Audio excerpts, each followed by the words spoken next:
Hi everyone, in today's video, I'll show you how to reset your Nordvpn password quickly and securely.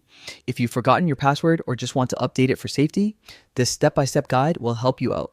Let's get started. First, open your browser and go to Nordvpn.com. This is the official Nord account login page. Next, click on Forgot Your Password, located just below the login fields. Now, enter the email address that's linked to your Nordvpn account and click Send Reset Link. Check your email inbox for a message from Nordvpn. If you don't see it, make sure to check your spam or promotions folder. Open the email and click on the Reset Password button. It will take you to a secure page where you can create a new password. Enter your new password twice to confirm, making sure it's strong and unique. Then, click Change Password. That's it. Your Nordvpn password has been successfully reset. You can now log in with your new password on the website or in the Nordvpn app.